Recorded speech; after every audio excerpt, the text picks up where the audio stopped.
I'm Dr. Scott Lyons, and you're watching or listening to The Gently Used Human.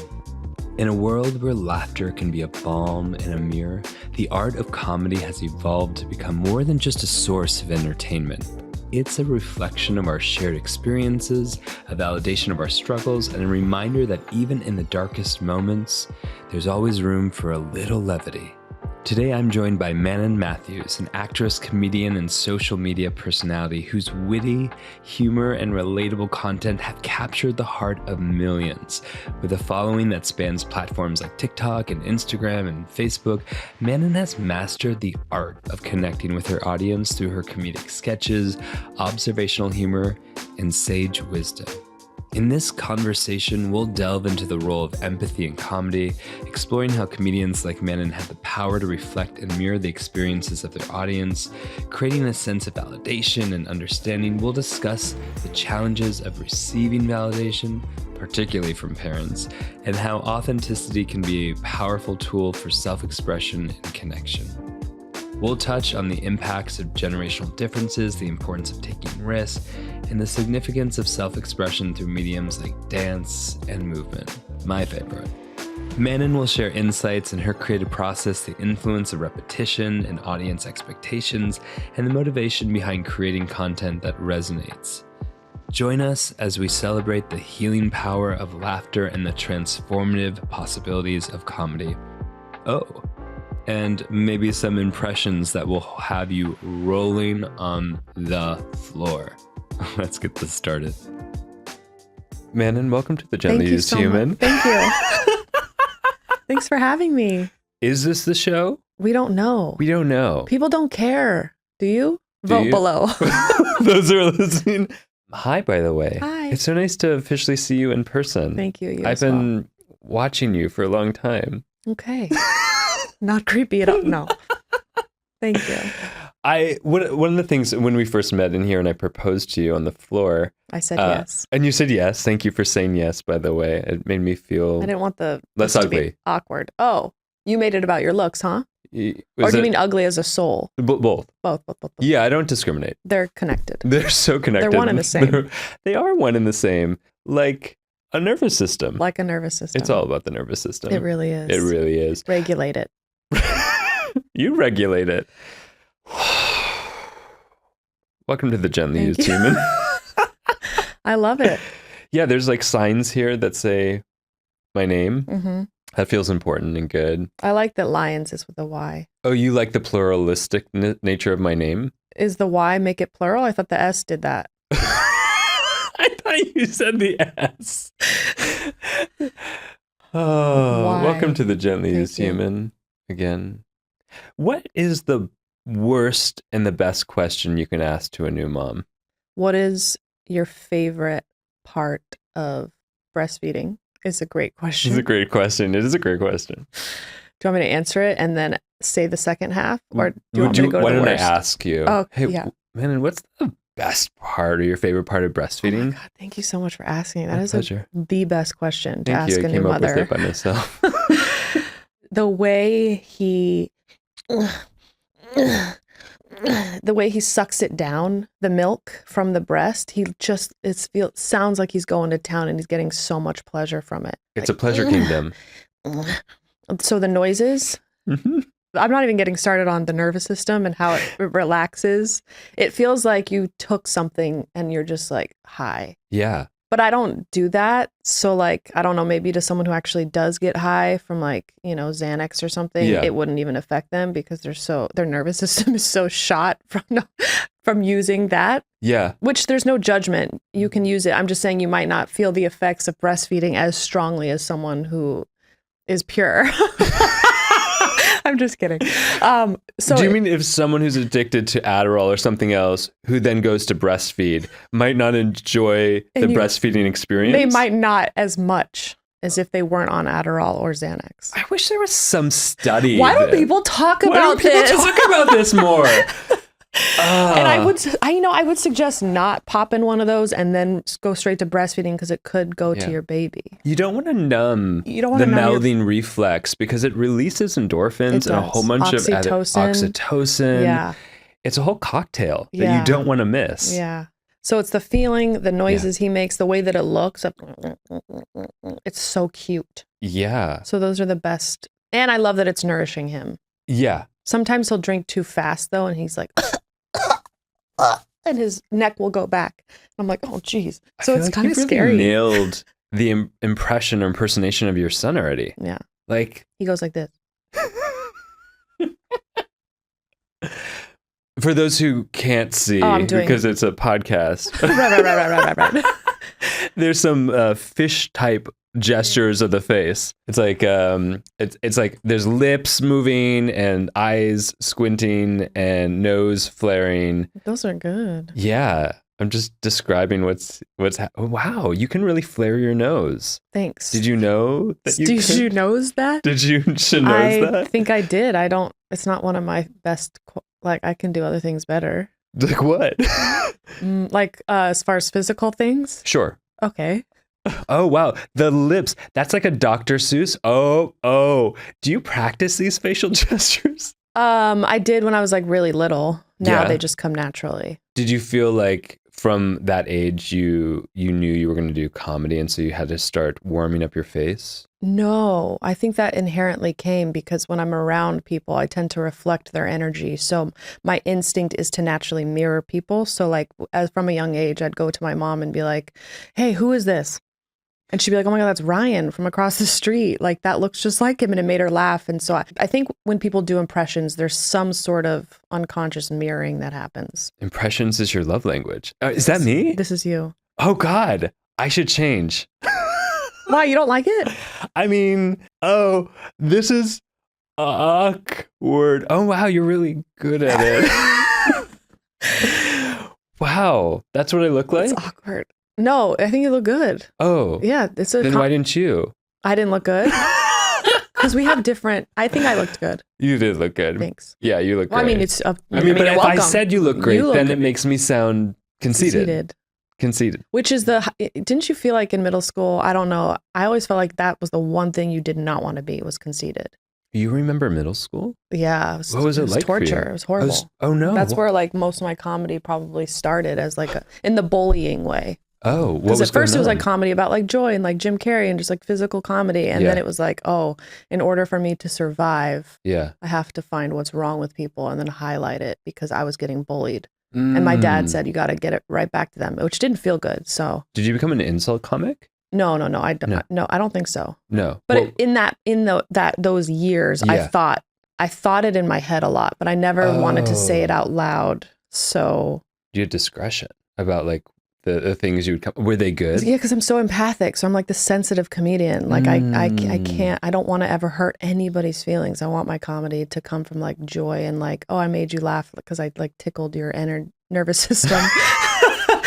But I don't ever want to like have anyone at like even yesterday I posted a video that would make 1 million people laugh maybe. Yeah. That sounded really conceited.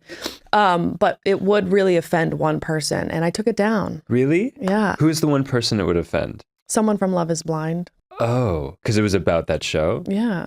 Oh. Isn't that sad? Like it's not Will who you send cares it if to me? 99 people laugh at the expense of one person? I mean, that's a really good question because I feel like that's kind of the nature of comedy. You can't make that's why everyone happy. That's why I haven't taken off. You've taken off. I like making fun of general things, not just like an actual person. Yeah. That is hard for me. If I'm like poking fun at like one person. Actually, what am I talking about? I did impressions of people. You do impressions. But even then, I'm not like, you're an idiot and it's because you sound like this. Yeah. I'm just like embodying them. Embodying is very different to me than... It's true. I feel like you're one giant mirror neuron. Mirror neuron. Neuron. Mirror neuron. I like that. Those two words together. Yeah. You ever think about that? I think about it all the time. Yeah. But not as awkwardly as I do now. Yeah. Yeah. Thanks for that. Mm-hmm. So the worst question you can ask a mom. Nice pickup. I can't believe I remember that. I was about to go there too. Is would you mind reliving your birth? Like as a physical sketch, like here in the open space? No, that would be fun. Okay. And maybe nostalgic. But I think asking that to someone, yeah, most moms would be like, No, thank you. Yeah. Unless they get off on that, not physically, but like Yeah. nervous systemly. Yeah. I used to work with neonates, and that was actually a big part of my job, was to help people move through the trauma aspect of the birth I think that's process. great, because then they can release more of that, right? But so now I feel guilty for asking the question. Which one? Can you mind reliving your birth? Because that was my job. No, but it was done in a titrated way of like really slowing down and like pausing and checking in and finding resources of safety. But I think that's amazing. have people asked you like, hey, what was your birth story? Yeah, of course. Okay. I think, well, I like knowing it. I think people like to compare. I think people like to feel part of. So a lot of people are asking, probably, I don't think people who haven't had kids care about my birth story. Yeah. I mean, maybe they do, but I find that I started caring about people's birth story after I gave birth, because I was like, okay, what was because they're all so different. Yeah. Right? I really underplayed it. I did not think it was going to be that big of a deal. I got to be honest. I'd heard everybody complain about it. I mean, everybody leading up to my birth was like, good luck. I mean, just be prepared. It's the worst pain. You're going to want to die. And I was like, I had to really be like, that's not helpful. Not me. Like, mine's gonna experience is gonna be my own. You're gonna have that orgasm. I'm gonna have an orgasm. Birthgasm. Yeah, 100%. Because if that's possible, I want that one. Yeah. Right. And it just didn't go that way. Yeah. It was extraordinarily, overly painful. Got induced, which that wasn't my plan. Yeah. Maybe it would have been orgasmic had I not. I don't know. I also hear the first one's maybe the hardest, but I think for some people, maybe it's not. Like, there's just not one size fits all. No. But it was really hard. I wanted to die. Yeah. Like multiple times.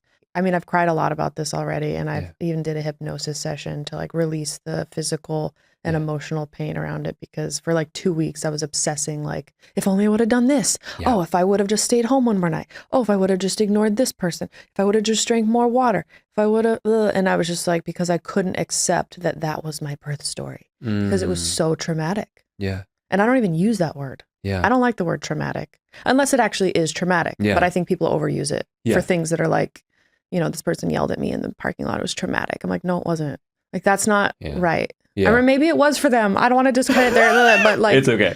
Little T, big T's. Little T, big T. Yeah. Yeah. This was like, felt very big T. Yeah. Like, I don't think I've ever experienced even little T trauma compared to this. Wow. I thought, you know, emotionally is one thing, but it was like emotional and physical. Yeah. And I felt like I'd done so much to prep my unconscious mind and just accept the moment, act as if I chose it, go within, not try to resist. None of those tools came in handy at all. Wow. It was that painful that it overrode all of my tools. I mean, and I go, I'm completely out of control right now. Yeah. There's nothing I can do to stop these 2-minute contractions that's shooting through my body, through everything, and it's not stopping, and it's going on for hours. And by the way, you're only 2 centimeters. What?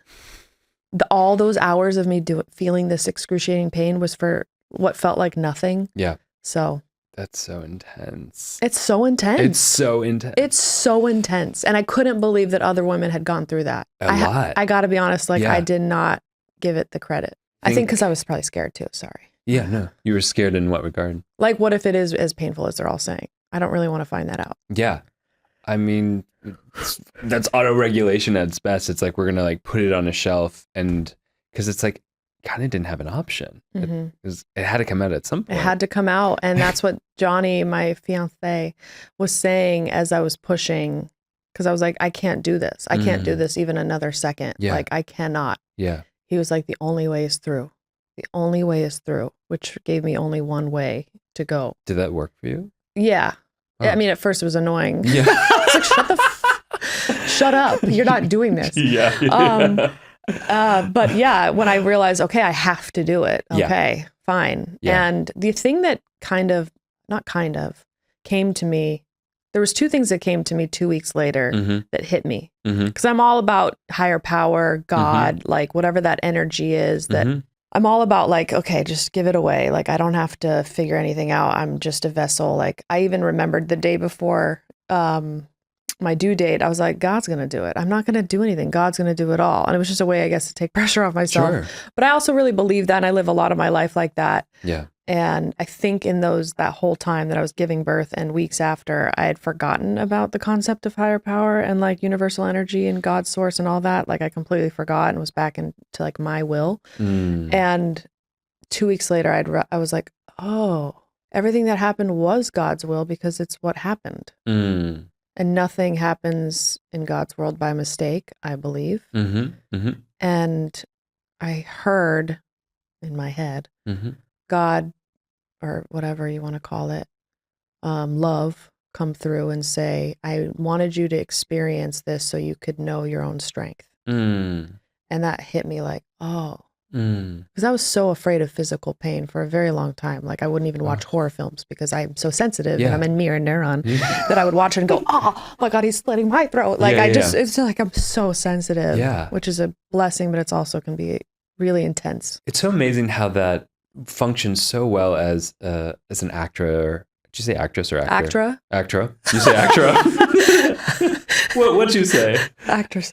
You say. Actually, yes. I don't know. I've said actress to people and they said, actor. Please say actor. And I'm like, oh okay. It's to each his own. To each his own. So it's good to ask. So actress. I can really recognize how important that is as an actress to have that level of empathetic response, to be, in the moment with someone responding. Yeah. Because all acting is just responding. Oh, I thought you were saying reacting. Reacting. Yeah, responding. Yeah. Yeah. So a lot of people are reacting, don't you see? Don't you find? Oh, back to the nervous system? Yeah, back to the nervous system. You're either responding or reacting. Oh, what do you think the difference is between reacting and responding? I think reacting is not even having a pause of awareness. Yeah. So like if you said, nice pants, you idiot, I'd be like, F you. I think that's a reaction. Okay. A response would go, like a pause of not taking it personal. Okay. Let me respond to you in a more conscious way. I could be wrong, but that's the way I see it. I love that. I appreciate that because that's actually, that's a clear practice for us to embody, and sort of like the pause lets us be more in relation. Yeah. Like a reaction feels like something's done to you. Yeah. And a response feels like a conscious choice. Like I'm more in power now. Yeah. Of my reaction. Yeah. There's more agency. Yeah. Yeah. I love that. Take that in, peoples. So I love this idea of you being this empathetic comedian. Yeah. Do you know other empathetic comedians? I'd say Laura's one. Oh, Laura's one. Yeah. Laura Clary. Laura Clary. The Laura Clary. I always said Laura Cleary. And she's like, it's Laura Clary. Laura Marie Clary. And I'm like, whoa, this changes everything. How long did you know her before she corrected you? Probably 4 years. That's on her then. And she corrected me 4 years ago. It was on her. Well, I don't know if I ever say her last name to her. So she didn't really have a, Oh. I wasn't like, hey, coffee. It's so nice to meet you, Laura Cleary. Have you guys been collaborating for that long? 8 years? I would say so. Wow. Maybe even longer. Wow. I think we've known each other for 8 years. Okay. Our first collab was like 2016 or 2017. Did you just like run into each other on the street and start collabing? No, we DM'd each other. You DM'd? That's really sweet. And we got together for a coffee and it was like 4 hours and then we didn't make anything the first like few times we hung out. Most of the time we don't make anything. Lately it's been a lot more. Yeah. So people are like, are you guys friends? I'm like, yeah, but you only see us being idiots together. So she's sensitive. Who else? Or not sensitive, empathetic. Empathetic. Yeah, she cares. She cares. She cares. I would say most comedians actually are. Oh. But they just don't know it. They haven't tapped into it. Yeah? Yeah. Do you feel like I don't know. I'm just talking. I love your talking. That's what a podcast is. Yeah. I know. I love that. I want to take a moment to give a loud shout out to the Embody Lab, which is one of the most incredible resources for body-based and somatic therapies. This show is all about healing, and the Embody Lab does exactly that.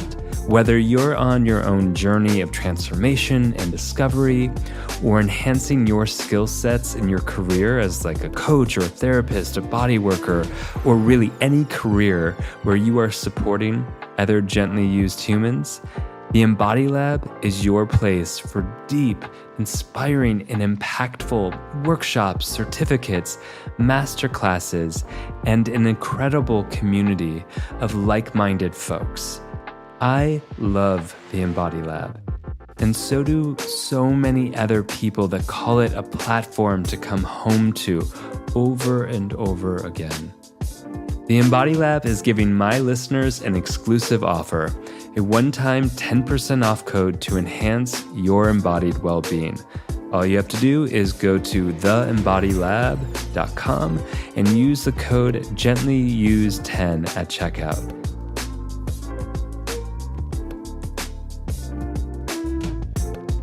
So talk me through, like, you've had an illustrious. I'm going to say illustrious. Oh my God, I love that it. was the word, illustrious career. And you have this book about your life, which I want to get into. Mm-hmm. Can you talk us through, like, your evolution as an empathetic artist? Mm-hmm.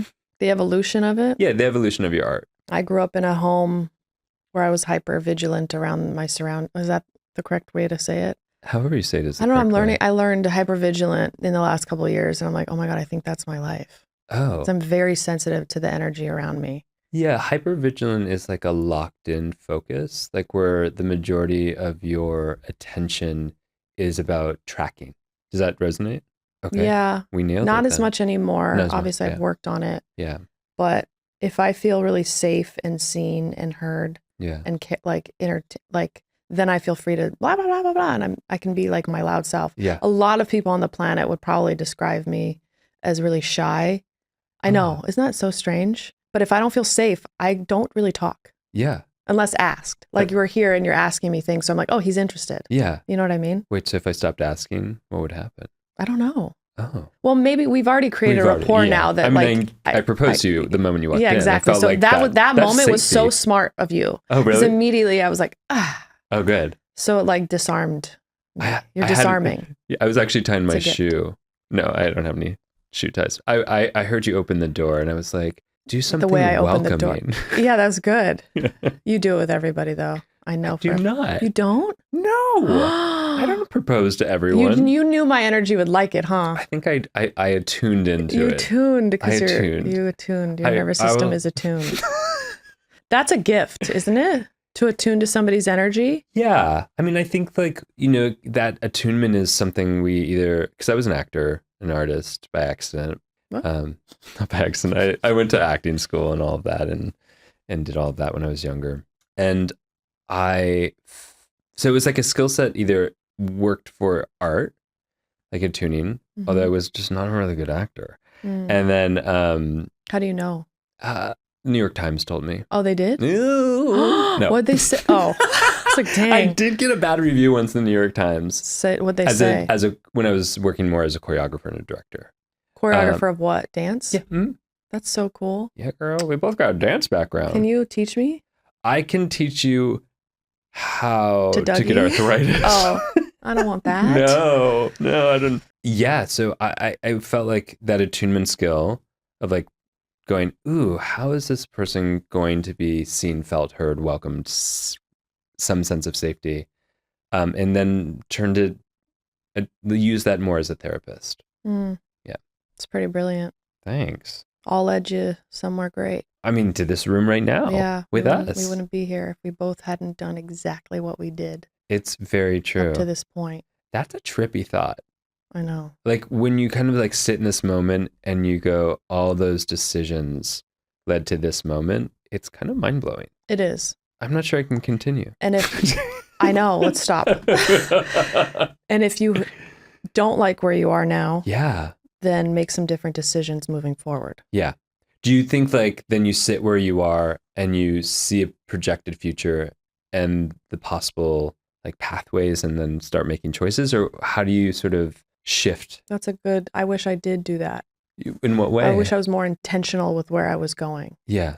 I kind of have just lived by being present to the moment and saying yes when it feels right. Sometimes I've said yes when it doesn't feel right, and that's kicked me in the booty. The booty. Booty. Yeah. I think we talked about how much I love improv, and I Yeah. think it's just because I'm like just saying yes to the present moment does really great things. I mean, that's the first rule of improv. Yeah. Yes, and. Yes, and.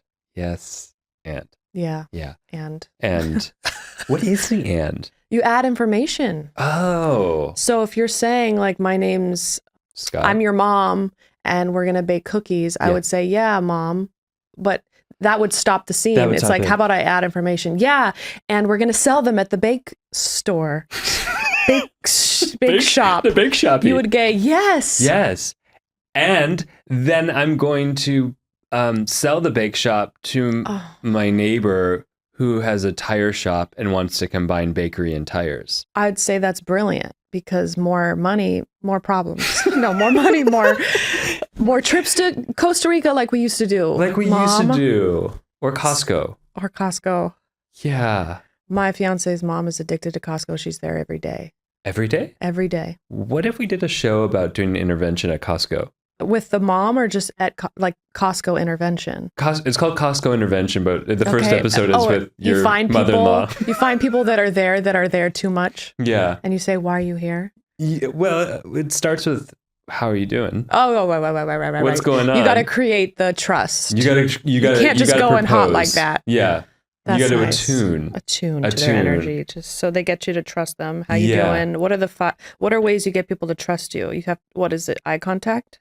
Sometimes not. Because it's too much intense for them. Yeah. There's something called parallel play, and that's where you recognize like when you connect with someone more frontal or frontally oriented, like we're on angles, which is actually usually why like chairs are often on angles is because it's less intense. Because this is a very frontal is very intimate. Yeah, it is. And most people, especially with their attachment jams, like frontal energy is too invasive or too vulnerable. Oh man. So parallel play is sometimes a way in, like I might not look at someone, like I might look at them and then look away and then kind of like, or turn my head and look like from the side. Or nod my head to the side, things like that. What do you think it means that my father turns all the way around when he talks to me?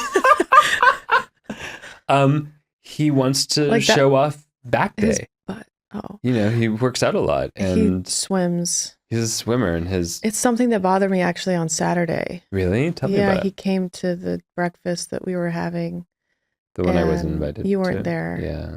I almost invited you, but then I thought, let's save it. Good choice. So, and his body was turned this way and he was just off in the distance telling me about his life. And I think I'm just like, do you care at all about that? There's a grandchild. There's a grandchild right here. Yeah. I haven't seen this. It just triggers me. Triggers. No. My nervous system. It brings up the part of me that feels like he just doesn't care about what's going on in my life. I love what you just did, by the way. What did I do? Well, first you made fun of yourself, which is just adorable. Okay. And then, but you did that in a way of like recognizing the sort of generalization of the word trigger. And I appreciated that because I'm like, yeah, what does that even mean? And then you went into the depths of what was actually here for you. Oh. Which is like skillful as fuck. Oh, thank you. Yeah. Oh, wow. Thanks for that acknowledgement. Yeah, I love it. I like the way that you saw that and perceived it and acknowledged it back. Yes. And I love the way that you saw that I saw that we did that together. We should do sessions. We should do sessions. I feel like it wouldn't just be you with me. I could help you too in any way you need. We'd love that. We could try it. Oh my God. Therapy on therapy? Like, I'm sure people you do that with, right? I don't know. What? I mean, my friends who are therapists are annoying. Just kidding.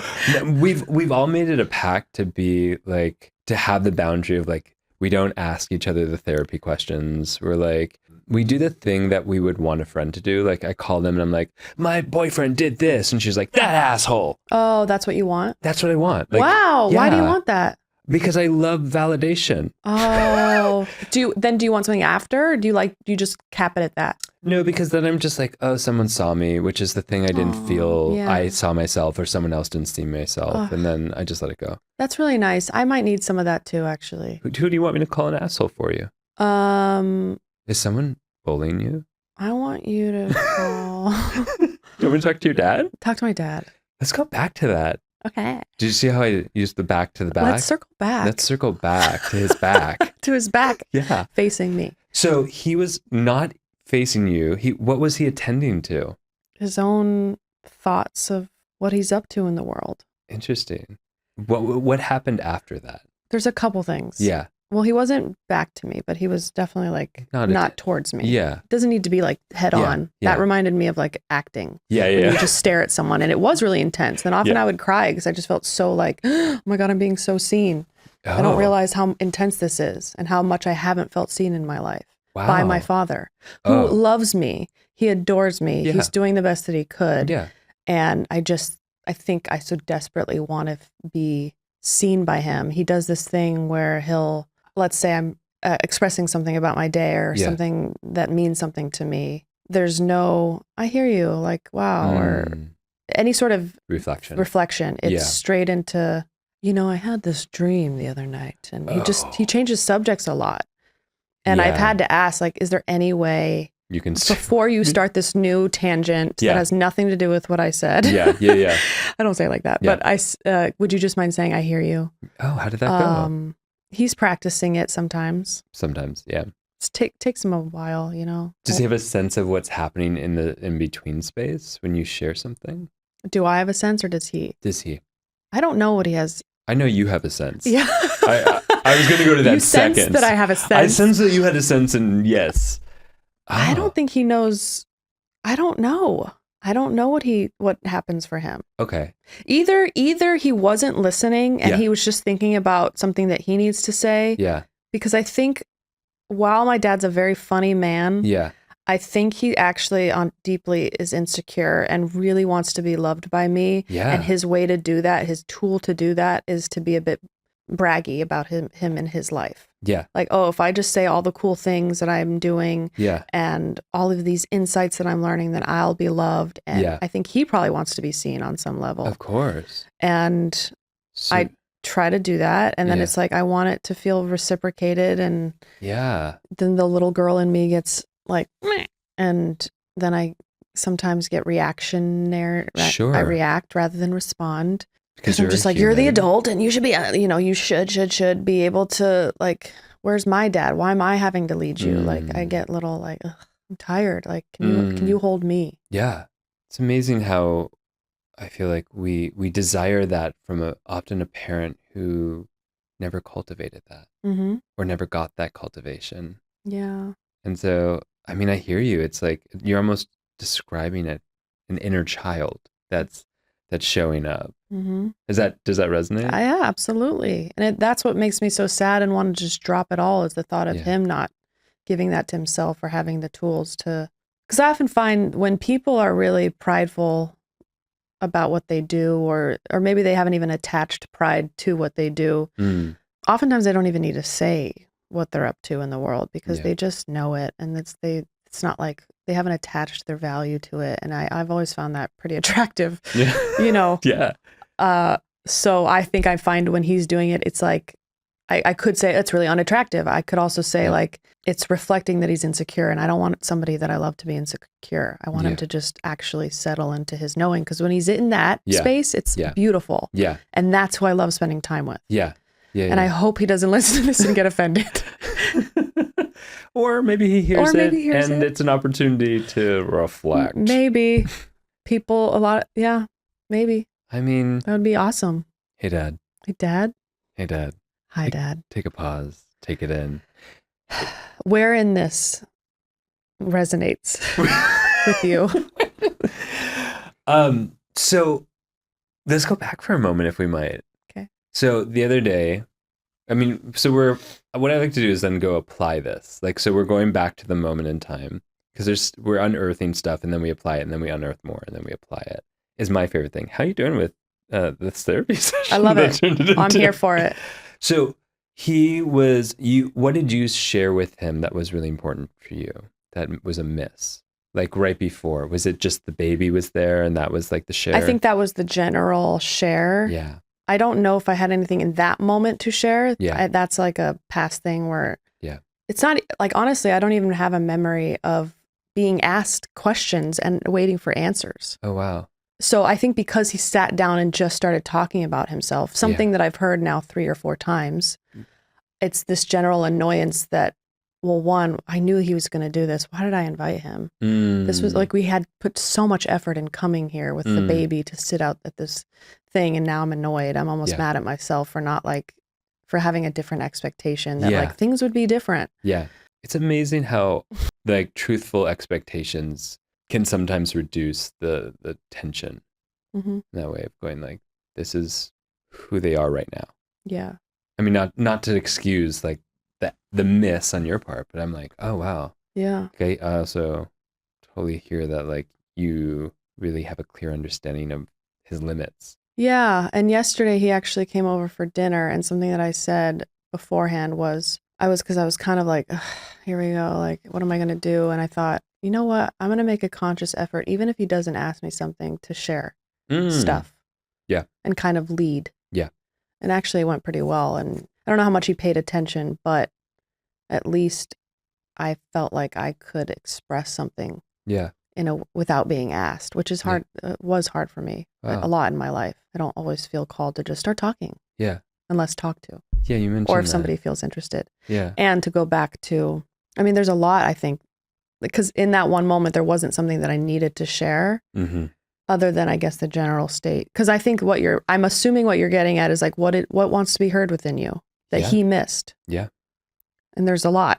Yeah. Yeah. And that's like a whole other 18 other podcast. episode. Yeah. So much. Because there's that piece too. It's like we get their perspective and then we bounce back and get our perspective too. In that regard of going, what's it's like sometimes we view oftentimes our parent as the adult figure, and we're not being honest with the child that is present, the younger part of them that's in the driver's seat. And then sometimes when we get out of the anger and the tension of not being seen, we see them as they are.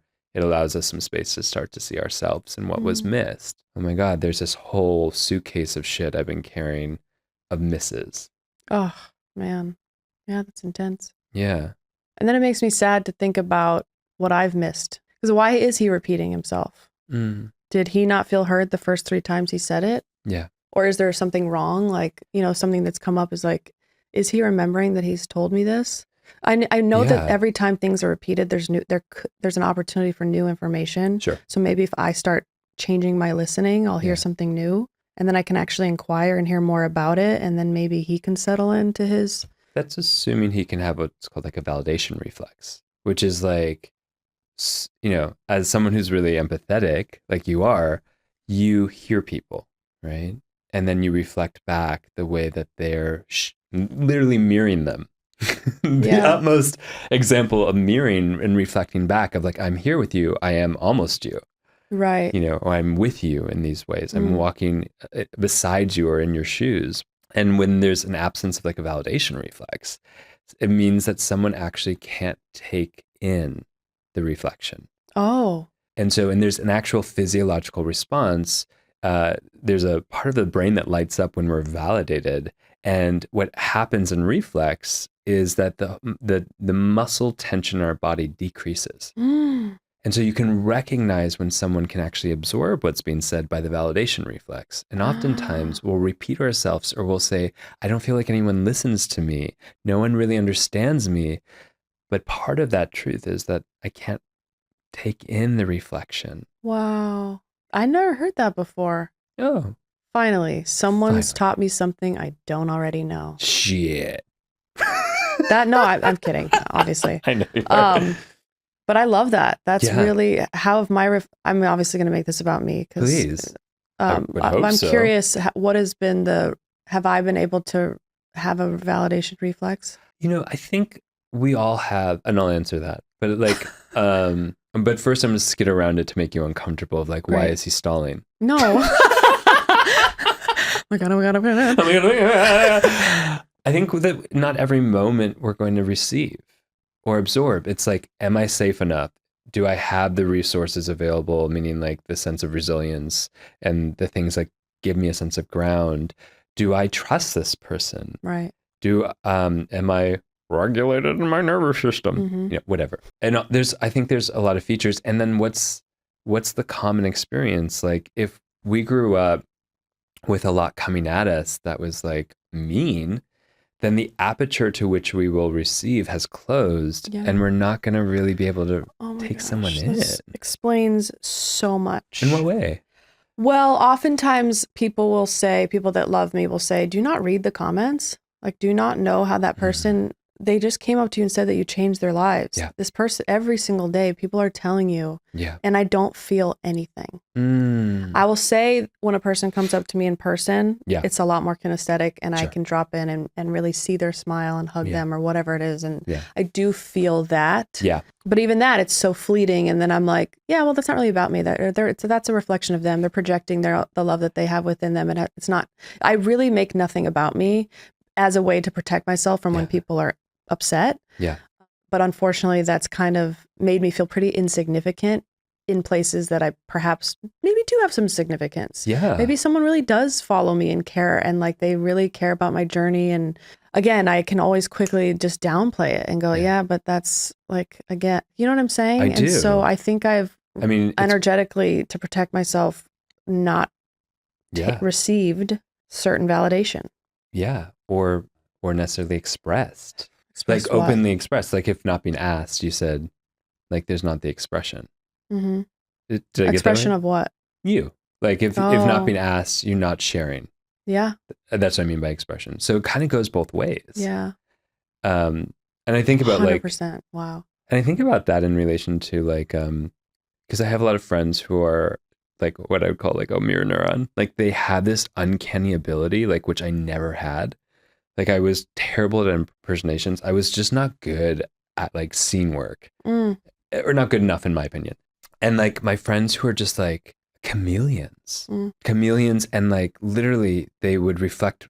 Like my friend Mitsu, who I went to grad school or college with, and she's like you, where it's like you just mirror back in such perfection and embodiment. And I'm like, whoa, where does that come from? That capacity. So it's interesting. Like maybe validation is hard or expression is hard, but mirroring is so accessible. Yeah. Maybe it's a lack of responsibility on my own knowing of who I am, because if I'm mirroring you, I don't have to look at me. I don't have to have my own north, because that was hard. Yeah. That's gotten me in trouble a lot. Again, if I'm reflecting you, then it's like I'm just energizing your energy. Yeah. But if I sit in my own knowing, like what if I'm wrong? Or what if I hurt somebody unintentionally by being myself? Like I don't want to cause wreckage or harm. I want to walk the earth harmless. And I think mirroring people, being quiet is the way to do that. Wow. Wow. So I don't know where theirs comes from. Yeah. It might just be an instinctual thing. It's probably all the same. It's all the same. I know her background. But that's interesting. Like that is probably part of some of it. I mean, and again, it's so amazing to me because I don't know of a profession to which people have such, like it is being an actress or a comedian, like we are eliciting response. Like that is the career of eliciting response. Yeah. And like, but that's not why. I think you can't control the response. Yeah. I mean, like I saw something on one of the skits you did the other day, which was just fucking brilliant, by the way, Nora, about like the post-birth. Yeah, the postpartum thing. And I was like, oh my God, so well done. Such like, it's like turning the decibel up on truth enough that it's like, it just is, which is also just so witty. And I was like, I'm sure that offended someone. Yeah. And if they did. Yeah, what part? I mean, even swearing could have offended someone. So, I mean, it's just swear? like. I can't even remember. Yeah. Oh, yeah. Like I shat myself or like. I always said, get the F away. Yeah. I mean, or all of these things. And it was brilliant. And like, there's a way when I was watching that and I showed it to my partner and I was like, they just normalized postpartum in the best way I've ever seen. Because I don't know about you, but like, there's a whole bunch of folks out there that are believing that they have to post or believe that the post-birth experience is bliss. Oh. And then they feel shameful that it's not that experience. I don't know how many new moms I've seen, probably a couple hundred in my career that have said to me, like, I see all these moms on Instagram and they all make it seem like it's just so easy or good. Like, and I'm kind of murderous.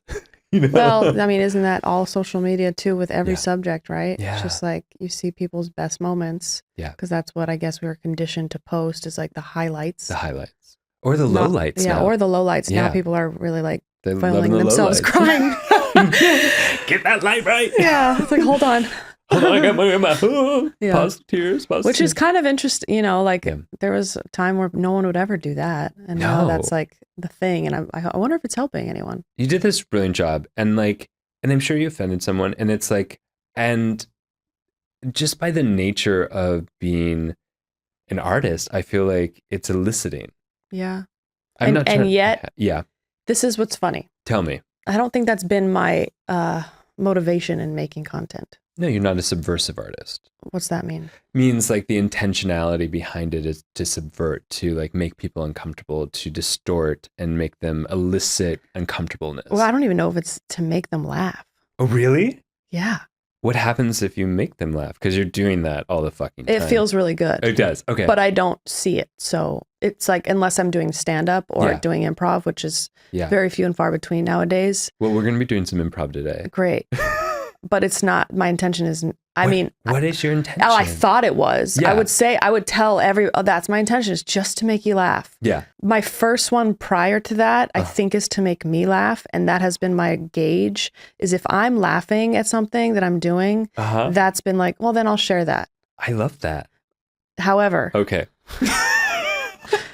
It's held me back because I get over myself very quickly. Oh, no. Okay. So I can do one thing that makes me laugh. Mm-hmm. Whereas people are like, more of this, Mm-hmm. more of this. I'm going, I'm over it. Mm. So I'm going to withhold it. And I think that's actually been 100% in my way in getting to the millions, because when something... Followers. You have kind of a couple /dollars. millions. I don't know. Oh. Yeah, I've had millions of followers. But I just had multiple millions. You're kind of a big deal. Thank you. Yeah. That's a reflection of you. You're a big deal. Thank you. But like Laura, for years, she's like, do more of this. It's working. Yeah. So she had She's a character. An algorithm. Queen. She has 15 million followers because she'll do something. Yeah. She'll realize, because her intention is to make millions of people laugh, and she believes she's doing it. And she's obviously like very, positive thinking, but she will do something 80,000 times because it works 80,000 times. Yeah. And she doesn't worry about like, well, the people that might get annoyed at this. Yeah. It's like, okay, it's overplayed or whatever. Yeah. I will do something one time, it'll work, it'll get 80 million views, and then I will never do it again when people are begging for it. Can you tell me some stuff they're begging for? It's annoying. What are they begging for? Well, because I'm probably the thing that got 80 million views in 2016 was me lip syncing in the car to rap music. That was great. I wish you were on RuPaul's Drag Race teaching them to lip sync. Oh, that'd be great. Yeah. I don't know how to teach it though. It's just something you're born with. But I did that, and then I didn't do another one until Laura forced me to. And how'd that do? Great. Anytime I do a lip sync video, well, with her or without her, people love it. It is really good. It is. Thank you. Can I just say, because those are some of my favorite too, but not my absolute favorites. No.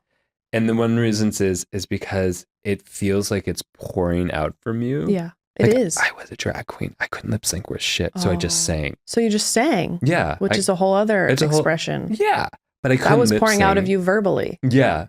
That's pretty cool. But lip singing is like, it's not just moving your lips. It's like it's like a kinetic experience. Yes. And you are a kinetic comedian. Thank you. Yeah. I'll take that high and mighty. I believe that to be true. It's true. If it's not pouring out of me, then it feels a little inauthentic. Oh. Because we talked about. I know. I don't know why I said it like that. Well, meow.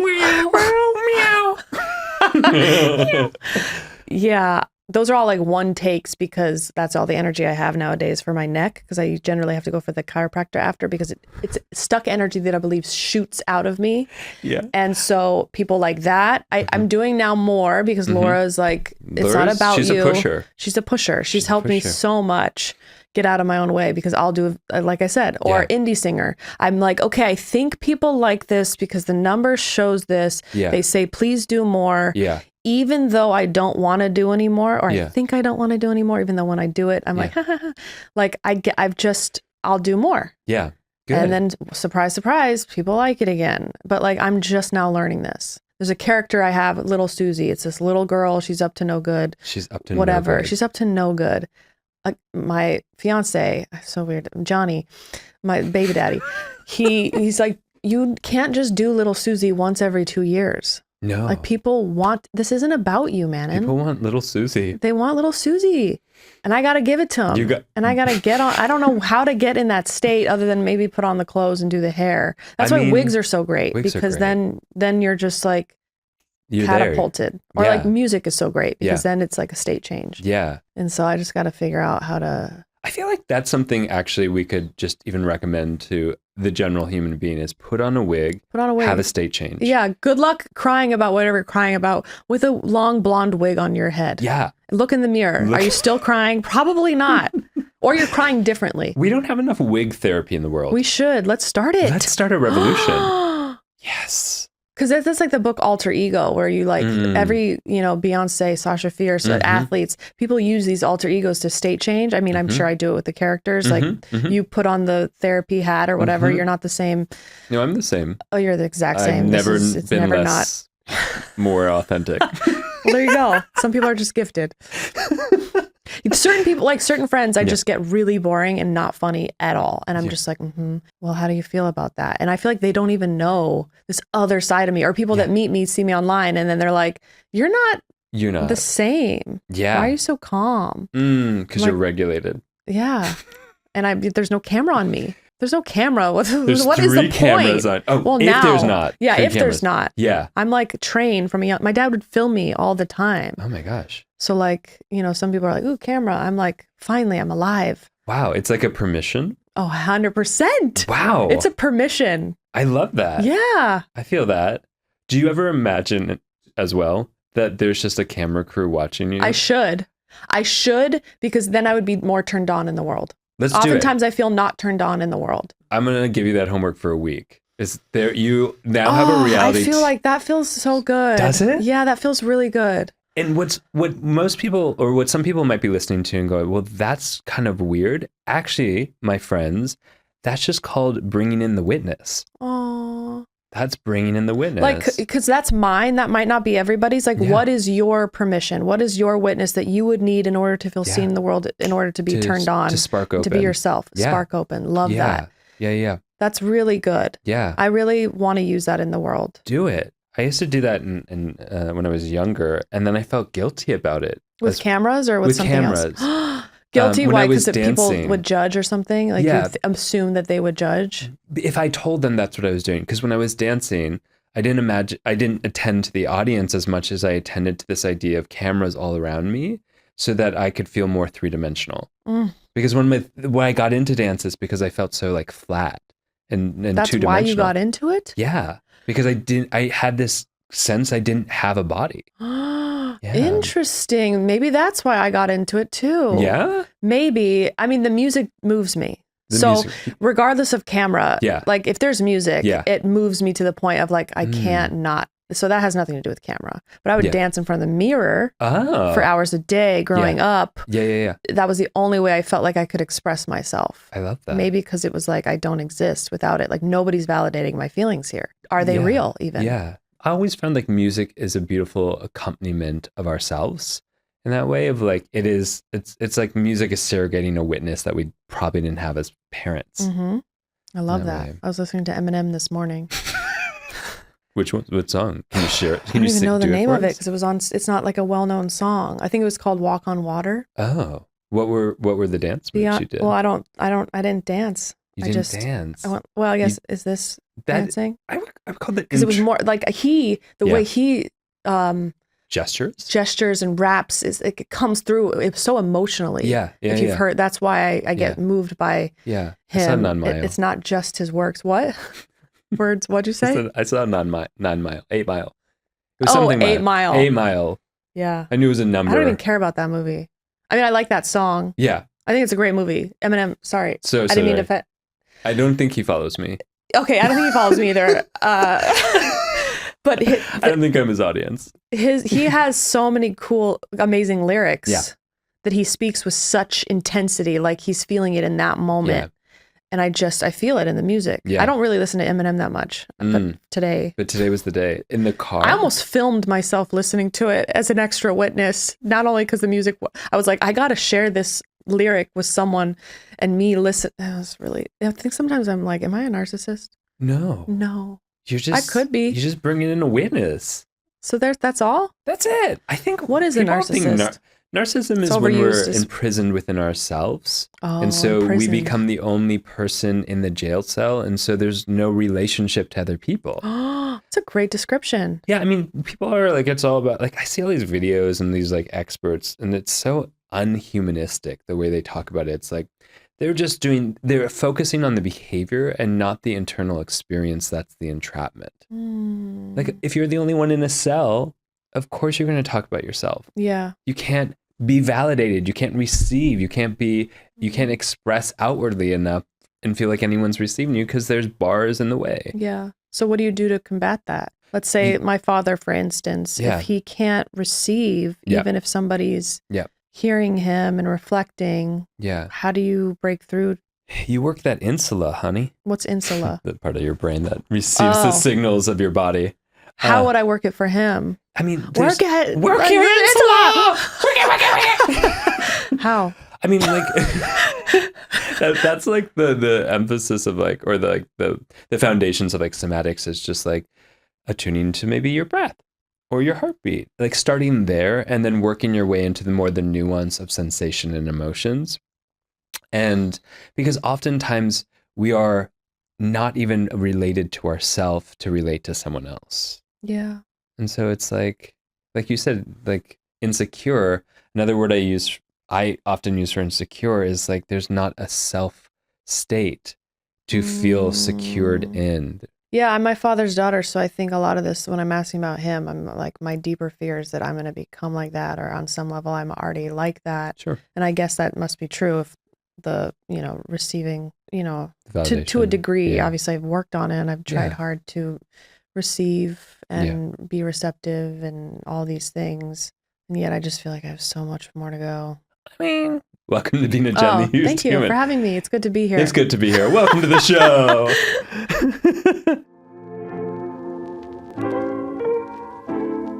This show is also brought to you by the absolutely stunning and powerful tools of transformation that are created by Omala.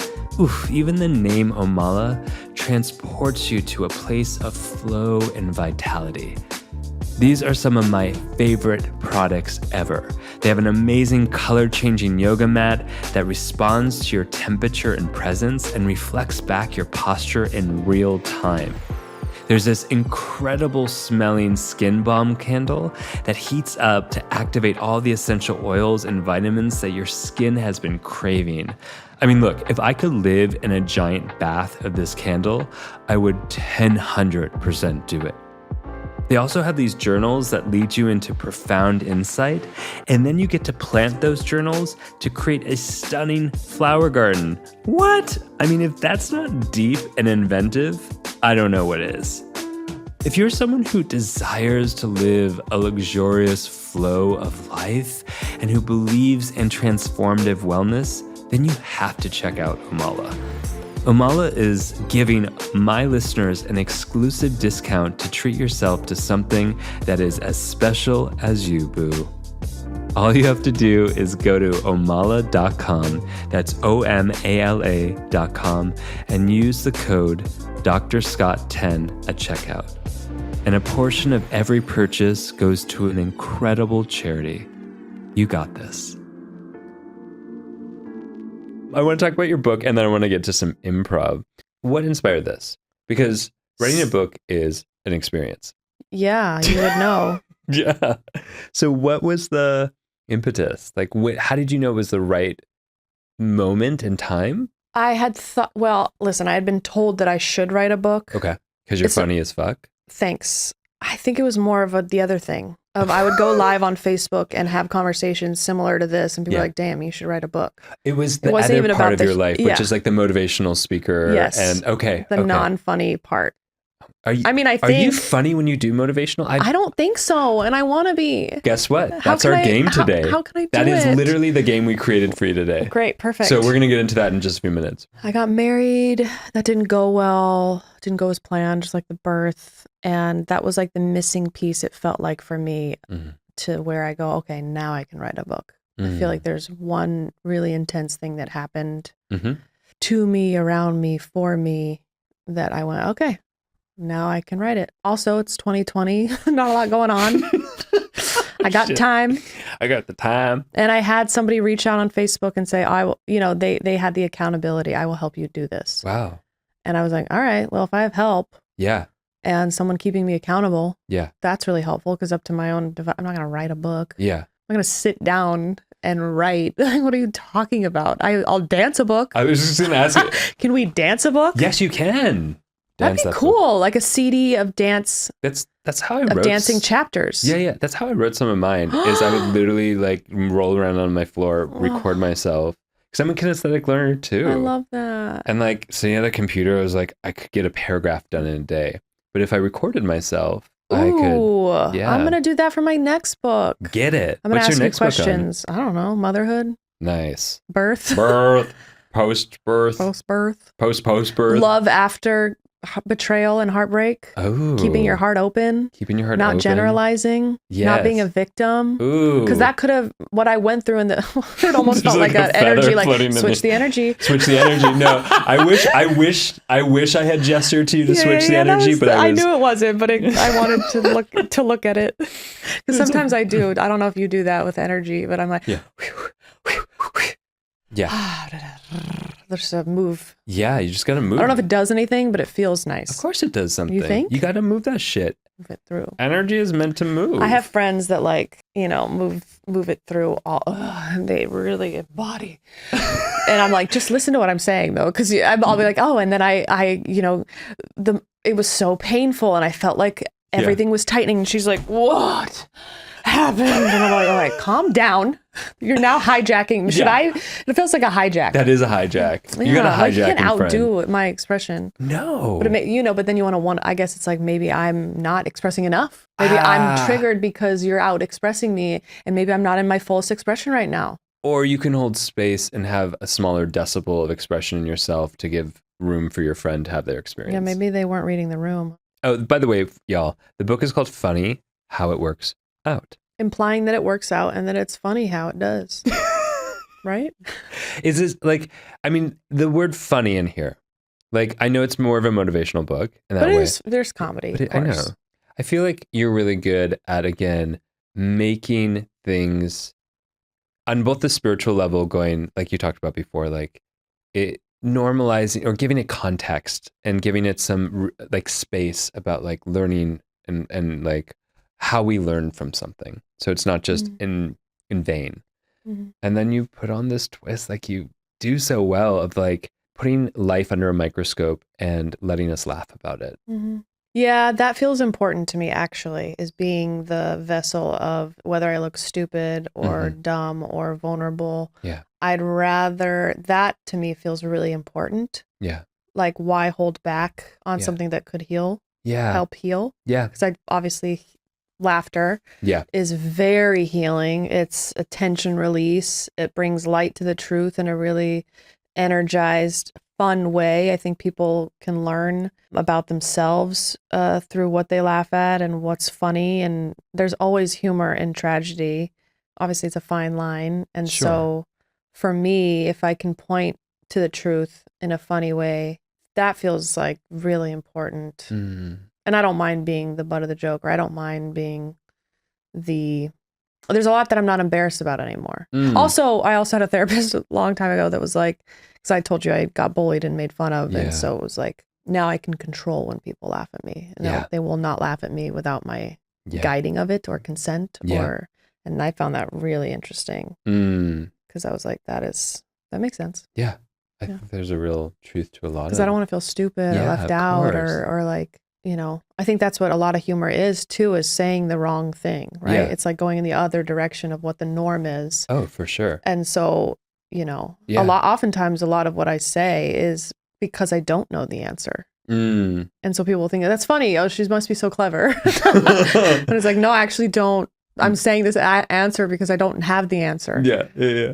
I appreciate that. I can relate. Like when I was a kid, I was told by teachers and a lot of folks that I was very stupid, that I would never, and I had to sit down at a meeting with my parents, in which the teachers said very clearly, I would be lucky if I passed high school. And so like I put doctor in front of my name so that would never happen again. And the same way, like I can really resonate like the desire for control over how they laugh and the subject to which they're laughing at. Oh, that makes me sad for that little kid that dealt with that or heard that. Yeah. That would be. I also was an obstinate little fuck. So I was like, fuck them. Yeah. Oh, totally. Like, I internalized some of it, I will say, but I was also like, they don't know shit. That's good for you. I wish I had that thought. Because I don't know if I was told I was stupid or you'll never amount, but I definitely had the thought that I was stupid because of a couple things that had happened that I created the story. Oh, I must be an idiot. Yeah. And so I wish I had the second thought after that. I was like, well, fuck them. I'm amazing. And I'll prove you. I wish I had that I'll prove you syndrome that people have that gets them to such success. Yeah. Holy moly. Well, you kind of did. You think? Well, in a like not in a linear way, but like here you are. I think so much of what I'm doing is an accident. Maybe, but your skill set isn't just random. No, that's true. And the turning on the camera to tape said skill sets is not an accident. You know what I mean? Like those bullies, look at you now. I feel like they're still bullying me. Really? I don't think they've gone, oh man, I can't believe we did that to her. Look how great she is now. And our next... I'm not even thinking about the bullies when I'm creating this stuff. None of it's to prove it. No. But I'm saying I wish I had a little bit of that because I feel like anger is such a vibration and I go straight to depression and like the sedentary state. Yeah. In my despair. Yeah. Not like generally. Have you ever... I had this practice I loved to do when I used to see patients more. Is like where we would set up stations of the bullies and we would move around the room and like do different things based on the impulses that were there, like tell them off or empathize with them or have a pillow fight with them. Oh, that's like, really nice. Yeah. Yeah, because I would block my authentic reaction often. I mean, at the time. I mean, and that's often the thing that holds us still in the experience is the unexpressed energy. Yeah. Like, it doesn't mean we have to go beat someone up. It just means that there's energy waiting to be actualized. Well, yeah. Like if they would have said what they said and I gave my authentic reaction, which was ouch. Ouch. Yeah. Then maybe they would have went, oh, because maybe who knows? I still don't even know. Some of the ones I'm thinking of, I'm like, were they trying to bully me? Did they even know what was going on? If I'm not giving them my authentic reaction, how could they even know how it really affected me? Then maybe they tried again to poke the bear. Like I think we do hide our authentic reaction a lot of the time, especially in relationships, romantic relationships. Yeah. It's like we build this wall over our heart. Yeah. And then nobody knows what's going on. Like, well, you didn't communicate. I had no idea this affected you. And people are just making stories all over the damn place. This is the problem. It's true. And I think that there's a real truth of like, especially that age, middle school, it's just like all that neural pruning just makes some mean motherfuckers. Yeah. Like, holy shit. Yeah. I mean, and I gave everybody the power too. It's like, I was like, oh, they're right. Like, what everybody says about me, they're right. Like, because I didn't have my solid knowing of North Star of like what you said, a secure state of self. That sounds delicious. It is delicious. I want that. It is delicious. I have it more now than I ever have. Yeah. But I want it like so solid that like I'm going places. I love that for you. So I happen to know you got some pretty awesome skills of impressions and motivational speaking. So I'm going to give you a motivational speaking topic, and then I'm going to give you a character to which you will perform it in. Yes, sir. Are you? That made me feel awkward. Oh, sorry. See, authentic reaction. Okay. Authenticity, Christopher Walken. These are characters I know you can do. I mean, Christopher Walken. Is that too hard? Should I give you a different one? No. Okay. I think it's important. I don't do Christopher Walken a lot to be authentic. I don't know. You're doing great. I'm insecure about this one. Well, let's switch it. Let's play. Okay. Authenticity is important because if you're not yourself, then who are you? Really? How can you attract what is meant for you if you're not being you? Is that? Yeah. I mean, I peed myself a little bit. Did you? That's the... Don't look at me. Sorry. That's the measure of success here. Okay. I don't do that one a lot. I've done it like 3 times in my entire life. Well, and I always say it's time to play Family Feud. That's all I've ever said is Christopher Walken. Well, now you've extended your vocabulary. Thanks. All right. Not being a victim, Britney Spears. These are hard ones. Okay, Jim Carrey. No. These are not being a victim. I think you have to see the truth of what it is. Oh, baby, you might want to be a victim, but it doesn't mean that you really are. You're disillusioned. I'm singing it. You're disillusioned. How does she talk? Hey guys, you are disillusioned by being a victim because there is no power in being a victim. I actually want you to sing it, please. Okay. You want your power. You want your power back. Is this really making you laugh?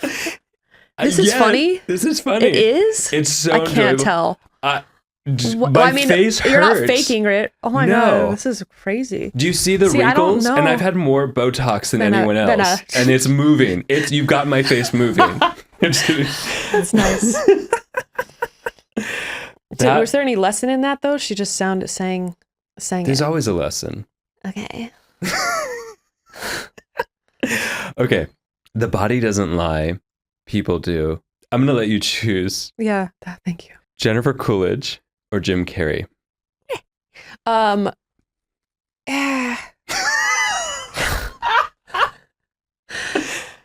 body doesn't lie. Well, if a person is off-putting, and you don't trust them, your body will lean back. And that's the body's way of saying, I don't trust you. Or you'll close your hands over your body to protect itself. But if you're leaning forward, then that's like, I'm interested and I trust you. Yeah, Ooh. Trust that body. Holy shit. Wow. Wow. Wow. Yeah. Oh, I'd like to do the whole entire podcast like this. With Jennifer Coolidge. She turned me down. So this is actually feeling... You asked her? No. Oh. Then you have to manifest that she'll be here. I'm going to manifest hard that she will be. I feel like she was here. Manifesting Drew Barrymore. Let's see. This is, first of all, this water is just life-giving. Manifesting is, in the sense of a word, just visualizing and embodying and acting as if you already have the thing. That was so Drew Barrymore. Is it? I don't do her either a lot. I've done, again, I know what you did. You went on that highlight. I don't know what you're talking about. You went on the highlight of where other people asked me to attempt impressions, and then I did, and they weren't good. They weren't. Listen, there's some that I'm good at. I believe I'm good at. What's your best one? I think Jennifer Coolidge is pretty good when I say, I'm taking the dog, dumbass. I feel like that's pretty good. Yeah. Kristen Stewart. Oh, let's do Kristen Stewart for. Did we do authenticity yet? Oh yeah, that was. Yeah, but she can also do about authenticity because it separates us when we're not being our real self, and I don't know. I just think that we are lacking in authenticity, and it's just about like getting present to one's self. I'm such an idiot. That's how I really feel, and I think that's what makes me authentic. She seems to have a trouble sometimes in the world. I mean, doesn't it? But she's like who she is. She's authentic to her. Just sometimes I feel, or I've felt in the past when I watch her, that she gets lost in her head and sometimes beats herself up a bit. How do you do that? Like, what? How do you take those people and like you again, like you embody them? It's not just a voice. It's like a full body experience. Because I think what you said in the beginning about when you described hypervigilant, I am aware. I'm really reading into their energy of what's going on with them. Yeah. I'm not just trying to do a voice. In fact, I don't ever try to do the voice. Wow. So that's why I think I'm like Christopher Walken. I need to see what he's doing right now. Yeah. I can't, unless it's something that I've done multiple times and I can just like tap into it. Yeah. Me and my friend Vincent Marcus, he's phenomenal. I think he does the exact same thing, and we'll go back and forth a lot with, I mean, that's how we've come up with so many of our characters together, because then he'll say a character and then I'll mirror that. Yeah. Or like the June and George, the 50s couple of, George, you know what would be great is if we go to the store and I can walk around in the aisles and or, you know, we have, I think he does the same thing where he's embodying the characters, not just putting on the voice, or at least that's my description of it, is I have to be in the room with them or watch them, and it just happens. I love it because it's like, I mean, even being in the room with you, it feels like a different human is here. How weird. And it is. It's so startling and enjoyable at the same time. Whoa, startling. Yeah. That's cool. I really I love seeing that. It's a motherfucking delight. Thank you. That's so nice. Yeah. I want to do it more. I want you to do it more. I don't feel like I do it enough. I know it's out there in the ether, so whoever can watch it, but a lot of that is from like years ago, and I'm like, why am I, again, because I'm like kind of over it. But like, why am I over it? Why am I over myself? Please tell me. I don't know. What is that about? I don't know. How do I stop that? Like, I want to be into myself. You want to be into yourself. Yeah. Like what I love about Laura is everything that she says, she just feels like she thinks it's so interesting. And she has to tell you. And she's like, everything works. And so obviously I love being around her, because if I'm going to mirror who I'm going to be around, I'm like, let me pick some really great people that like make me feel good. I mean, do you feel like you internalize that? In what? Internalize what? Does it leave like when you embody those individuals in your life that you find have those qualities, does it leave the residue like in you? Yeah. I would say that's maybe the way in. So just always hang out with Laura. I mean, I have to go to her house right now. Do you want to come? Yeah. Let's do it. Do you really have to? I really am going to her house right now. Oh, because you're going to be on her Yeah. Do you want to come with me? I have plans. Fuck those plans. Maybe I'll stop by after those plans. Yeah. I mean, I see her all the time. I'm seeing her tomorrow. You don't see her with me? I know. That would be a whole other experience. I don't want to hijack it. I want you to hijack it. My love, it has been an absolute pleasure. Where can people find more of you and root you on to be the incredible being that you are and enjoy your comedy? I mean, all the platforms. TikTok, Instagram, Facebook, not Twitter. Because it was hacked. Bye. At Manon Mathews, with one N in Manon, one T in Mathews. I also have a podcast that just picked up again. Congratulations. We went on hiatus for a while. That's Serious But Funny. Serious But Funny? Yeah. Oh. B-U-T-T. B-U-T-T. Okay. Has to be. Is there anything else? Your I have my mom brain. Yes, you can get my book. Funny how it works out. You can read it or listen to it with my voice. Oh my God, how many of your voices? Oh, I think just 2 or 3. That's good enough. You know, like if I'm excited about something, maybe it goes in a different decibel, but I don't like do impressions in the book. Amazing. I don't think. No, I don't think I did that. Yeah. I don't remember. I never listened to it. We'll do you listen to your own stuff? No, I've never.